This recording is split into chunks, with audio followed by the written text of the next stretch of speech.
इंटरनेटवर सगळ्या गोष्टी अवेलेबल आहे. फक्त तुम्हाला व्यवस्थित गोष्टी शोधायच्या आहेत त्यातनं, की ज्यातनं तुम्ही प्रत्येक गोष्टीला पुढे जाता येईल. तर आजच्या या टॉपिक आजचा जो काही आपला सत्र आहे तर त्यामध्ये मी प्लॅन केलेला आहे की एकतर तुम्हाला पहिल्या अर्ध्या तासामध्ये किंवा लाईक 20 मिनिट्समध्ये नेट सेट विषयी कसं प्रिपेअर करायचं ते मी तुमच्याशी डिस्कस करणार. आणि त्यानंतर मी जो पहिला चॅप्टर आहे टीचिंग ॲप्टिट्यूड, तर तो एखादा चॅप्टर आपण प्रिपेअर करताना कसं पुढे जायचं आहे तर त्याविषयी पण मी तुमच्याशी डिस्कस करणार. चालेल? फक्त मी तुमचा फार जास्ती वेळ नाही घेणार कारण की सगळ्यांनाच भूक लागलेली असणार मला माहिती आहे. पण 12:15 ते 1:15 मला सरांनी वेळ दिलेला आहे. पण 1:30 पर्यंत आपण इथे सगळेजण आहोत. चालेल? शुअर? ओके. नेक्स्ट सर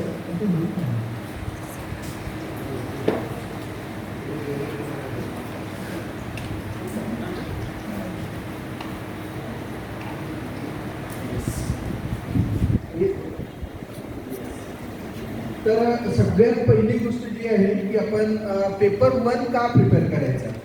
सगळ्यांना मी एक सगळ्यात पहिली गोष्ट सांगतोय की सगळेजण चुकतात कुठे. सगळ्यांना काय वाटतं की पेपर 1 म्हणजे एकदम इझी पेपर आहे. आणि आता जर तुम्ही कट ऑफ बघाल तर तुम्हाला माहिती आहे की कट ऑफ हा ऑलवेज दोन्ही पेपरचा मिळून असतो. म्हणजे पेपर 1चे मार्क्स आणि पेपर 2चे मार्क्स जे काही राहतील ते इन्क्लूड करून असतात. त्यामुळे फक्त विचार नाही करायचा की मला फक्त सब्जेक्टमध्ये मार्क्स स्कोअर करायचे आहे. तर तुम्ही आता विचार करू शकता की मी पेपर 1मध्ये पण स्कोअर करायचे आहे. आणि सगळ्यात तुम्हाला एक फार सोपी गोष्ट सांगते पेपर 1 विषयी की पेपर 1 हा सगळ्यांना सारखा असतो. म्हणजे मराठीला सारखा असेल, हिंदीला सारखा असेल, संस्कृतला सारखा असेल, बरोबर आहे? हिस्ट्री, सोशॉलॉजी सगळ्यांना सारखा असेल. त्यामुळे एवढं नेहमी लक्षात ठेवा की पेपर 1 हा सगळ्यात इझी असतो. सगळ्यात इझी म्हणजे मराठीवाल्यालाही तेच सोडवायचं आहे, हिस्ट्रीवाल्यालाही तेच सोडवायचं आहे, इव्हन तो इलेक्ट्रॉनिक्सवाल्याला पण तेच सोडवायचं आहे. याचा अर्थ काय? पेपर 1 इझी असणार. म्हणजे आज तुमच्याकडे जे 50 क्वेश्चन्स आहेत आणि त्याच्या अगेन्स्ट जे 100 मार्क्स तुम्हाला घ्यायचे, you can score 100 out of 100. म्हणजे मला जसं एकदा नेट मी जेव्हा क्वालिफाय केलं तेव्हा मी बघायचो माझा स्कोअर, तर मी 100 म्हणजे 50 पैकी 49 क्वेश्चन माझे बरोबर होते. म्हणजे लाईक 98 मार्क्स. तर तुम्ही पण तसे स्कोअर करू शकता. तर हा एक सगळ्यात पहिली गोष्ट आहे. Now you can think this is crucial for that. Then second thing, most of the students consider this paper only as a qualifying, but in today's scenario this paper decides the rank. आणि नेटमध्ये तुम्हाला माहिती आहे की they R deciding the rank basically. म्हणजे 3% qualify करायचे का किंवा 6% स्टुडंटला qualify करायचं का. म्हणजे आउट ऑफ टोटल सपोज 1000 जर स्टुडंट्स बसत असेल किंवा 1 लाख बसत असेल तर त्यातले 6% फक्त क्वालिफाय होतात. 6% किंवा 3%, it depends upon their policy. तर आपण त्या 3% मध्ये यायसाठी हा पेपर फार तुमच्या महत्त्वाचा आहे. दुसरी गोष्ट अशी आहे की हा पेपर का बरं आहे. तर आपण जेव्हा नेट क्वालिफाय करतो म्हणजे what is our aim, we want to enter into the higher education institutions, ज्याला आपण HEIs म्हणतो. म्हणजे सिनियर कॉलेजला नोकरी करणार, बरोबर आहे. किंवा दुसरी गोष्ट आहे तुम्हाला रिसर्च करायचा आहे. Net is the eligibility criteria for the PhD. तर त्यासाठी हा कम्प्लीट पेपर तुम्हाला इथे म्हणजे जे काही UGCने ठेवलेलं आहे. तर त्यामुळे इथे जर चॅप्टर्स बघितले तर सगळ्यात पहिला चॅप्टर हा टीचिंग ॲप्टिट्यूड आहे. तर म्हणजे आपण एक टीचर म्हणून कसं असायला पाहिजे. मी तुम्हाला तोच एक कम्प्लीट युनिट इथे कव्हर करणार आहे की एक आयडियल टीचरकडनं काय एक्सपेक्टेशन असतात, बरोबर. तर ते आपण इथे बघूया. त्यानंतर सेकंड युनिट जर तुम्ही बघितला या पेपरचा तर तो आहे रिसर्च मेथोडॉलॉजी. तर रिसर्च मेथोडॉलॉजीमध्ये आपल्याला समजायला पाहिजे की आपण काय कशा पद्धतीचा रिसर्च करायचा असतो. आणि जसं तुम्हाला प्रोजेक्ट असेल किंवा एक पेपर असेल रिसर्च मेथोडॉलॉजीचा असेल ना, सगळ्यांनाच असतो. म्हणजे पोस्ट ग्रॅज्युएशनमध्ये जनरली तो पेपर असतो. आणि त्या पेपरचा अभ्यास करायसाठी you might be using the book CR Kothari. एक फारच छान बुक आहे CR Kothari. You can note down. म्हणजे मी जे काही नाव वगैरे घेईल तर तुम्ही नोट डाऊन करू शकता. तर मग रिसर्च मेथोडॉलॉजी म्हणजे कुठलाही रिसर्च आपण जेव्हा कॅरियर आउट करतोय म्हणजे सायन्सेसचा असतो किंवा सोशल सायन्सेसचा, तर एक मेथोडॉलॉजी असते. म्हणजे एक प्रॉब्लेम फाईंड करायचा आहे. त्या प्रॉब्लेम आयडेंटिफाय केल्यानंतर त्याला सॉल्व्ह करण्यासाठी स्टेप्स कुठल्या असल्या पाहिजे. म्हणजे ज्याला आपण लिटरेचर रिव्ह्यू म्हणतो. लिटरेचर रिव्ह्यू नंतर आपण जसं प्रायमरी डाटा, सेकंडरी डाटाचा काय यूज असतो, या सगळ्या गोष्टी सुद्धा तुम्हाला चॅप्टर 2 मध्ये दिलेल्या आहेत. तर अशा पद्धतीचा हा सिलेबस डिझाईन केलेला आहे. आणि when we go to the last chapter, then the last chapter is about the education system किंवा role of government of the governance in education system. म्हणजे जसं आता तुम्हाला माहिती आहे की नॅशनल एज्युकेशन पॉलिसी 2020 आलेली आहे. किती लोकांनी वाचलंय तुम्ही ते डॉक्युमेंट. म्हणजे as a student of post graduate किती लोकांनी वाचलं? 65 पेजेसचे डॉक्युमेंट्स आहे आणि सगळ्याच लँग्वेजमध्ये अवेलेबल आहे. म्हणजे मराठी, इंग्लिश, हिंदी सगळ्याच लँग्वेजमध्ये. Language should not be barrier. सगळ्यात पहिली गोष्ट मी तुम्हाला सांगतोय, म्हणजे लँग्वेजला डोक्यातनं काढून टाका. Got it? तर ते तुम्ही सगळेजण वाचा. मी तुम्हाला सांगतो येणाऱ्या नेटमध्ये ॲटलिस्ट 2 ते 3 प्रश्न NEP वरती असतात. मिनिमम 2 ते 3 प्रश्न तुम्हाला NEP वरती असतात. तर त्यामुळे अशा पद्धतीची आपण प्रिपरेशन करायला पाहिजे.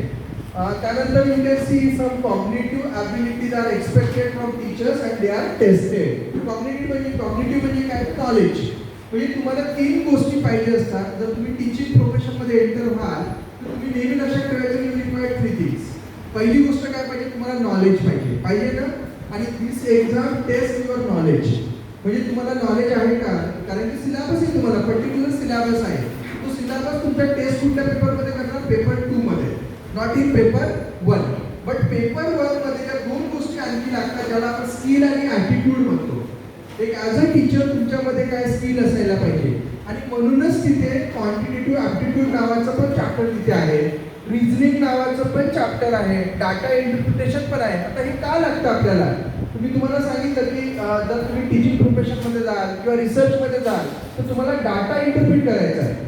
तो तुम्ही कसा करणार? फ्रिक्वेन्सीज कशाला म्हणतात, किंवा मीन, मीडियन, मोड काय आहे, स्टँडर्ड डेरिव्हेशन्स काय, या सगळ्या गोष्टींचं नॉलेज असायला पाहिजे. म्हणून तो पेपर 1 आहे. Got it? आणि म्हणून या पेपरला आपल्याला थरोली करायचं आहे. Then again the view of teachers towards the learners. म्हणजे जर तुम्ही चॅप्टर 1 बघितलं तर आपल्याला माहिती आहे की लर्नर सेंट्रिक एज्युकेशन आहे. Learner centric or the student centric. Teacher centric education नाही आहे. पण काय असतं म्हणजे अनफॉर्च्युनेट पार्ट आहे की टीचर जे वर्गात शिकवत होते तुम्ही ऐकता आणि कधी करता. Got it? कधी तुम्ही पण म्हणत नाही आम्हाला की नाही सर असं नाही, असं पाहिजे आम्हाला. तर त्या सगळ्या गोष्टीचं आपलं जे आहे ना, आपण सगळ्यात पहिली गोष्ट म्हणजे आपण लर्न टू अनलर्न. म्हणजे जे आपल्या डोक्यात चुकीची कन्सेप्ट आहे ते सगळ्यात पहिले आपल्याला काढायचे आहे. मी एक साधा नेहमी आहे ना, माझा क्लास घेताना एक प्रश्न विचारायचो की एखादी मुलगा जर एक क्वेश्चन असतो नेटमध्ये, मी तुम्हाला काही प्रश्न पण दाखवणार की एक असा प्रश्न आहे की एखादा मुलगा वर्गामध्ये खोड्या करतोय, म्हणजे बाजूच्या सोबत बोलतोय, तर तुम्ही त्याला पनिशमेंट काय देणार? तर पनिशमेंटचे प्रकार ऑब्जेक्टिव्ह क्वेश्चन आहे. पहिला प्रश्न आहे वर्गाच्या बाहेर हकलून देणार. सेकंड आहे तुम्ही त्याला बेंचवरती उभे करणार. तिसरा आहे तुम्ही त्याला एक कनपटीत देणार आहे ना. आणि चौथा none of the above. What will be your answer as a ideal teacher? काय असणार? Anyone? Madam said none of the above from your side. None of the above. No, तुम्हाला पनिशमेंट पण द्यायची आहे. बघा इथेच आपण चुकतोय. म्हणजे तू वर्गात खोड्या करतो त्याला पनिशमेंट द्यायची आहे, त्याचा लॉस पण नाही व्हायला पाहिजे. आन्सर काय करणार? तुम्ही त्याला बेंचवर उभं करायचं आहे. म्हणजे सिंपल गोष्ट आहे, तुम्हाला त्याचा आन्सर मिळणार. म्हणजे मुलगा त्यानंतर दुसरा कोणी वर्गात खोड्या करणार नाही आणि त्याचा जे काही लॉस आहे, एज्युकेशनल लॉस आहे, तो पण होणार नाही. तर हा थॉट तुम्हाला डेव्हलप करायचा आहे. आणि असे फार प्रश्न असतील तुम्हाला आणि आपण सगळेजण इथे चुकतो की आपल्याला वाटतं ते आपण करतो. Got it? म्हणजे आन्सर देताना आपण सगळेजण नेटमध्ये काय, मला काय वाटतं, म्हणजे कदाचित मी जर रूट टीचर असेल तर 1-2 दिन कानाखाली, पण तसं होत नाही. म्हणजे आयडियली तुम्हाला विचार करायचा आहे. तर अशा पद्धतीने या नेटचा पेपर 1 तुम्हाला शिकवतो की बिईंग अ आयडियल टीचर तुमच्याकडनं काय एक्सपेक्टेशन्स आहे. Then again to assess awareness of teacher in relation to higher education. आता आपण हायर एज्युकेशनमध्ये असतो, बरोबर आहे. जर मी तुम्हाला एक साधा प्रश्न विचारला की आपलं कॉलेज कुठल्या हायर एज्युकेशन बॉडीज गव्हर्न करतं, कुठल्या बॉडीजच्या अंडर येतं? NCTE, AICTE, UGC, HEC, काय? Yes, this side. I am not asking this question to the teachers. Yes, कारण की they are also in PG. कुठल्या? UGC म्हणजे काय? University grants commission. कुठल्या वर्षी इस्टॅब्लिश झालं? त्यांचे रोल्स अँड रिस्पॉन्सिबिलिटीज काय आहे? रिसेंट चेअरमन कोण आहे UGCचा? म्हणजे असेच प्रश्न असतात. असेच तुम्ही जर पुढे क्वेश्चन पेपर मी अनालाइज कसं करायचं ते पण शिकवणार तुम्हाला. म्हणजे आपल्याला आपल्या आजूबाजूला काय आहे सगळं माहिती पाहिजे. म्हणजे समजा मी तुम्हाला एखादा प्रश्न विचारला की आपल्या सराउंडिंगमध्ये, जर मी तुम्हाला विचारलं किंवा नागपूरचा एक प्रश्न विचारला, नागपूरमध्ये किती युनिव्हर्सिटीज आहे, किती विद्यापीठ आहे नागपूरमध्ये? पटापट नागपूर युनिव्हर्सिटी काय स्टेटस आहे? Is it the state university, central university और द प्रायव्हेट युनिव्हर्सिटी? पटापट आन्सर द्या, म्हणजे तेवढं आपण पटापट जाऊया, मला भूक लागणार आहे. म्हणजे अशा एक्सपेक्टेशन्स आहे. Gondwana university, is it the state university, private university or the team university? State university. What is the meaning of state university? आपल्या आजूबाजूला असलेली सेंट्रल युनिव्हर्सिटी कुठली आहे? आपल्या जस्ट नागपूरला पण नाही आहे. आपल्या जस्ट सराउंडिंग मध्ये विदर्भामध्ये असणारी सेंट्रल युनिव्हर्सिटी कोणती आहे? येस, फ्रॉम दिस साइड जे प्रिपेअर करतात त्याला काय सांगू, इकडनं सांगा. Yes yes, speak loudly, confidently. आपणच आहोत, चुकलं तर बरोबर करायला आम्ही आहोत इकडे. बोला बोला पटकन. वर्धेला आपल्या फार मोठं इंटरनॅशनल युनिव्हर्सिटी आहे ना, आंतरराष्ट्रीय हिंदी विश्वविद्यालय. It's a central university. तर हे स्ट्रक्चर आपल्याला माहिती असायला पाहिजे. म्हणजे डीम युनिव्हर्सिटीमध्ये आणि ऑटोनॉमस कॉलेजमध्ये काय काय डिफरन्स आहे हे आपल्याला माहिती असायला पाहिजे. आपल्याला नॅकचा काय फुल फॉर्म आहे, नॅकचं काय, अक्रेडिटेशनचा काय मिनिंग असतो हे माहिती असायला पाहिजे. And that is Y there is the last chapter. म्हणजे शेवटचा जो युनिट आहे ना, एव्हरीथिंग इज देअर. AICTE आणि UGC मध्ये काय डिफरन्स आहे, किंवा जर समजा तुम्ही जर मेडिकल काउन्सिल असेल तर MCI काय काम करतं, तर ही सगळी अवेअरनेस ॲज अ टीचर तुमच्याकडनं एक्सपेक्टेड आहे. And that is Y paper 1 is that. असं नाही आहे की मला पेपर 1 पाठ केला आणि मी मार्क्स मिळवले, असं नाही आहे. And that is why there is a difficulty level. Got it? तर आता माहिती करा की नागपूरला किती विद्यापीठ आहे.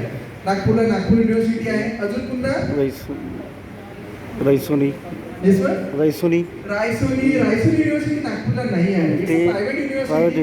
दिस type of question won't be there. पण तुम्हाला state university, you may be knowing the marks is there है ना, महाराष्ट्र ॲनिमल हजबंड्री युनिव्हर्सिटी. किंवा आता एक रिसेंटली एक विद्यापीठ नागपूरला आलेलं आहे, महाराष्ट्र नॅशनल लॉ युनिव्हर्सिटी. तर असे प्रश्न तुम्हाला माहिती असायला पाहिजे. आणि आपल्याला ती सराउंडिंग मधलं म्हणजे कुठल्या स्टेट युनिव्हर्सिटीज असतात, कुठल्या डीम युनिव्हर्सिटीज आहेत, त्यांचं फंक्शन्स काय असतात, व्हाईस चान्सलर काय असतो, चान्सलर काय असतो, प्रो व्हाईस चान्सलर काय, या सगळ्या गोष्टी एक्सपेक्टेड आहे. त्यानंतर तुम्हाला महाराष्ट्र युनिव्हर्सिटी ऍक्ट वाचणं एक्सपेक्टेड आहे, किंवा सेंट्रल युनिव्हर्सिटी ऍक्ट काय असतो ते वाचणं एक्सपेक्टेड आहे. Got it? तर अशा पद्धतीच्या सगळ्या गोष्टी तुम्हाला प्रिपेअर करायच्या आहेत. आता आपण हे बोलूया की बेसिकली काय पाहिजे, कसं एक्सपेक्टेशन्स आहे. तर समजा स्ट्रक्चर बघितलं आपण एक्झामचं, तर पेपर 1 मध्ये काय राहणार, इट्स अ ऑब्जेक्टिव्ह. सगळ्यात पहिली गोष्ट, आणि you are so lucky you are coming from the objective pattern. म्हणजे आता तुम्हाला काही नव्याने आम्हाला शिकवायची गरज नाही राहिली की MCQ कसं काम करतं. राहिली का? नाही राहिली. Okay. Second one is paper 1 is common for everyone, having the 50 questions. And paper 2 is subject specific, having the 100 questions. I think असंच पॅटर्न आहे. Right? You can check it out. Papers are also available. Paper पण available आहे. Okay. NTA ची website बघितली तुम्ही, किंवा काही private websites आहेत तिथे पेपर्स अवेलेबल आहेत, किंवा बुक्समध्ये पण मिळतात. ओके. नाऊ आता समजा तुम्हाला मी सांगितलंय की बेसिकली जर समजा तुम्ही नेट क्वालिफाय केली, आपल्याला कसं माहित असतं की सगळ्यांना एक कॉमन आपल्या आजूबाजूची सराउंडिंग असते की मी हिस्ट्रीचा आहे, किंवा मी पॉलिटिकल सायन्सचा आहे, किंवा सोशॉलॉजीचा आहे, मला फक्त नेट क्वालिफाय केल्याने कॉलेजमध्ये नोकरी लागणार आहे. बरोबर? एवढंच आपल्याला माहिती असतं. पण आपल्याला त्याच्या पुढे माहिती नाही की मी काय काय करू शकतो म्हणून. किंवा कदाचित तुम्ही कधी विचार केला का, तुम्ही जर सोशॉलॉजी शिकता आहात किंवा हिस्ट्री शिकता आहात, तुम्ही IIT मध्ये जाऊन शिकू शकता, असं तुम्ही कधी विचार केला का? नाही केला ना कधी विचार? माझी एक फ्रेंड आहे, नाव she is doing PhD from IIT Bombay and she has qualified, like she is from history and public administration. ती IIT बॉम्बेमध्ये PhD करते. Can you imagine? कारण की IITs किंवा जे IIM स्ट्रक्चर आहे, they are working for the policy making. And there is some subject like a policy framing or the policy making in which you can get the admission. आणि policy framing जर करायचे असेल, it requires the history, it requires the sociology, it requires the political science. तर अशा पद्धतीच्या गोष्टीचा तुम्हाला विचार करणं गरजेचं आहे. म्हणजे तुम्हाला खूप प्रश्न येत असेल की सरांनी 8-9 नेट कशाला पास केली बा, तर स्पष्टपणे सांगतो की I wanted to go to IIM. But unfortunate part, जेव्हा माझं सगळं एज्युकेशन झालं आणि आता म्हणजे आता संपलं बा, आता मी जाऊ शकत नाही, तेव्हा मी JRF क्वालिफाय झालो होतो. मी तेव्हा थकून गेलो आणि शेवटच्या अटेम्प्टमध्ये, आणि प्रत्येक वेळेस I was repeated bye 1%. 1 mark, 2 mark, not more than that. आणि मग मी विचार केला की पहिले मॅनेजमेंट घ्यायचं, म्हणजे त्याला सोशल वर्क टर्न करून बघूया. कारण की जस्ट माझ्याकडे 6 पोस्ट ग्रॅज्युएशन असल्यामुळे मी 6 विषयात एलिजिबल होतो. तर then I started with social work, तेही दोन्हीला नेटच क्वालिफाय झालो होतो. तर अशा पद्धतीने, कारण मला जसं I wanted to go to IIM. तर तुम्ही पण अशी स्वप्न बघू शकता की आपण IIM मध्ये किंवा चांगल्या इन्स्टिट्यूशन मध्ये जाऊ शकतो. Now the everything is open for you. आपण इथे लिहिलं आहे की परस्यू PhD. एकतर आणखी दुसरी गोष्ट सांगतो, नेट सेट जर क्वालिफाय केली तुम्हाला फेट वगैरे क्वालिफाय करायची गरज राहणार नाही. तुम्ही as soon as completion of your MA you can enter for the PhD. किती सोपं आहे. म्हणजे तुम्ही जर MA झाले, MA नंतर 3 वर्षात PhD झाले तर बऱ्यापैकी 25व्या वर्षी तुम्ही इलिजिबल असाल. म्हणजे नेट असल्यामुळे तुम्ही तर आजच इलिजिबल आहे असिस्टंट प्रोफेसरसाठी. आणि मीनवाईल तुम्हाला जर कुठेही जागा अपॉर्च्युनिटी मिळाली यू कॅन जॉईन. म्हणजे दॅट्स अ गुड अपॉर्च्युनिटी. म्हणून वेळ नका देऊ. तुम्ही विचार करा की MA जे काही तुम्ही आता करताय PG तिथेच नेट क्वालिफाय करायचे. ओके, म्हणजे तुम्हाला पेट वगैरे भानगडीत पडायची गरज राहणार नाही. आणि नेट सेट असं कुठलंही काही डिस्पॅरिटी नसतं की नेट कठीण आहे सेट सोपी असते. हे डोक्यातनं काढून टाका. मी आज तुम्हाला म्हणतो लर्न टू अनलर्न. सगळ्यात पहिली गोष्ट कम्पेअर करणं शिका. पेपर कम्पेअर करा. तुम्हाला कधीच दिसणार नाही की सेटचे प्रश्न सोपे असतात नेटचे कठीण आहे.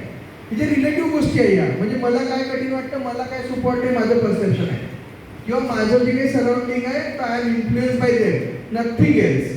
त्यामुळे नेट सेट दोन्ही सेम दर्जाच्या एक्झाम आहे एवढं लक्षात ठेवा. Got it. आणि better to prepare for NET, better to attempt for NET, कारण की it means you will be eligible at a national level. Then second thing is you can have the fellow program from IIMs. IIMsचा जो काही fellow program असतो तो म्हणजे it's equivalent to PhD. You will get आता again one more thing let me tell you. 40,000 fellowship मिळतं जर तुम्ही JRF क्वालिफाय केलं आणि तुम्ही जर NIT, IIT, IIMs मध्ये गेले तर बऱ्यापैकी 35,000 फेलोशिप असतात, 5-6 हजार HRA असतात. म्हणजे 40,000 तुम्हाला PhD करायचे पैसे मिळणार. किती सोपं आहे यार. आणि किती मस्त आहे. म्हणजे जसं सरांनी म्हटलं ना तसं आम्हाला जर कोणी सांगितलं असतं तर आम्ही तेव्हाच पास करून हेच काम केलं असतं आम्ही. 40,000 इज नॉट लेस अमाऊंट ना. आणि चांगल्या इन्स्टिट्यूशनमध्ये काम करायची संधी मिळेल तुम्हाला तर करणार ना. That is again one more thing. पुन्हा जसं काही इन्स्टिट्यूशन्स लिहिलेलं आहे XLRI. माहिती आहे XLRI काय आहे. So you can find out from the net. मी प्रत्येक गोष्ट सांगणार. TISS is again one of the best institute. Tata institute of social sciences at Mumbai. It's a institution of national repute. You can think for this type of institution. IGIDR. It's a institution of RBI. म्हणजे RBIचं स्वतःचं educational institutions आहे. Indira Gandhi institute of development research मुंबईला आहे. तुम्ही जर JRF qualify केले you can pursue your PhD from such type of institutions. जसं मग आम्ही NIPM म्हटलं अशी खूप इन्स्टिट्यूशन्स आहेत. तर you can find out. Then again the NITs, IITs are there. NITs म्हणजे VNIT आहे ना. अशा प्रत्येक स्टेटमध्ये NITs असते. इव्हन तर IIIT मध्ये तर तुम्ही करू शकता. मी तुम्हाला एक स्ट्रक्चर सांगतो because I came from the technical institutions. Technical इन्स्टिट्यूशनमध्ये फर्स्ट इयरला सोशल सायन्सेस नावाचे सब्जेक्ट असतात आणि त्यासाठी खूप लिबरल इलिजिबिलिटी असते की तिथे तुम्हाला सोशलॉजीवाला पण चालतो, पॉलिटिकल सायन्सवाला पण चालतो, MBA वाला पण चालतो. तर त्यामुळे सब्जेक्ट इज नॉट डिमार्केशन. फक्त तुम्हाला नॉलेज असणं गरजेचं आहे. म्हणून तुम्ही NITs मध्ये, IITs मध्ये, IIITs मध्ये सुद्धा रिसर्च करू शकता. आणि फेलोशिप रेट इज सिमिलर. म्हणजे जो मी तुम्हाला सांगितलं 35,000 40,000 मी तुम्हाला मिळतील. देन असिस्टंट प्रोफेसर हे तर एकदम कॉमन इलिजिबिलिटी आहे. ते सगळ्यांनी तुम्ही सगळ्यात पहिली गोष्ट डोक्यातनं काढून टाका की तुम्हाला पैसे द्यावं लागतं म्हणून. फक्त चांगली मेहनत करा. या सगळ्या इन्स्टिट्यूशनसाठी तुम्ही प्रयत्न करा. तुमचं लाईफ एकदम बेस्ट बनून जाईल. म्हणजे आपण जे विचार करतो ना की मी नेट क्वालिफाय केली, सेट क्वालिफाय केली तरी तर मला पैसे द्यायचेच आहे बा. Don't think about it. प्रयत्न करा. There are so many central universities आहेत. कितीतरी नॅशनल लेवलला ॲडव्हर्टाइजमेंट येतात. UPSC एक्झाम कंडक्ट करतात कितीतरी फॉर द असिस्टंट प्रोफेसर. आपल्याला माहितीच नाही. आपल्याला एवढंच माहिती असतं की UPSC फक्त आपण IAS बनतो. आपल्याला हे माहितीच नाही की मी असिस्टंट प्रोफेसर पण बनतोय म्हणून. माझा एक मित्र रिसेंटली 3 वर्षापूर्वी पॉंडिचेरी गव्हर्नमेंटमध्ये आहे. तो Pondicherry comes under union territory. UPSC qualify केली आणि ही जॉईन विथ द पॉंडिचेरी. म्हणजे अशा पण सगळ्यात जर फिजिक्सची केलं तुमचा पण सब्जेक्ट असतात. So you can think for such type of the subjects. असा विचार बिलकुल करू नका. चांगल्यात चांगली मेहनत करण्याचा प्रयत्न करा. देन वन मोर थिंग ज्याचं मॅनेजमेंट आहे. तर रिसेंटली जसं PSU आहे ना, PSU म्हणजे इंडियन ऑइल कॉर्पोरेशन किंवा ONGC, तर ते लोक नेटचा स्कोर घ्यायला लागले. नेट किंवा JRF. आणि तुम्हाला सांगतोय स्टार्टिंग पॅकेज असतं जेव्हा तुम्ही मॅनेजमेंट ट्रेनिंग म्हणून जाता it is 20 lakhs. 20 lakhs divide by 12 करून टाका म्हणजे महिन्याची सॅलरी तुमच्या लक्षात येईल आहे ना. तर that is what you can achieve with the help of net JRF. अजून काय पाहिजे. तर जस्ट यू फाइंड आउट की IOCची ॲडव्हर्टाइजमेंट बघून घ्या. कुठल्या सब्जेक्टमध्ये पाहिजे ते बघून घ्या. Just think for that. Got it the meaning? म्हणजे जर समजा 18 लाख जरी पकडलं, 1.5 लाख रुपये महिना होतो. आणि ते required only post graduation with JRF for the NET, आणि त्या स्कोरच्या बेसवरती देअर विल बी इंटरव्ह्यू. तर अशा पद्धतीने पण तुम्ही करू शकता. Then industries, again IBPS, they are also asking some NET JRF scores from the management. Then the value addition to CV, that is what always there. Now how to prepare? I hope की तुम्हाला का करायचं कळलं आता. कळलं ना? म्हणजे आता आय होप की तुमच्याकडे एक लिमिटेड व्ह्यू नाही आहे की फक्त नेट केलं तर लेक्चरर बनतो. नेट केलं तर there are plenty of opportunities available for you. करणार होता आहे ना? आणि लवकर करायला. आता कसं करायचं? आता खूपच सिंपल गोष्टी आहे.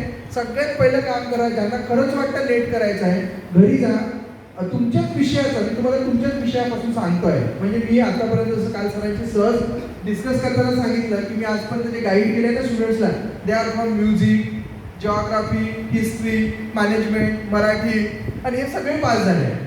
हे सगळे पास झाले. जसं माझी स्टुडंट म्हटलं हिस्ट्री अँड पॉलिटिकल सायन्स किंवा public administration, she is my student, आणि ती नाव she is with IIT Bombay.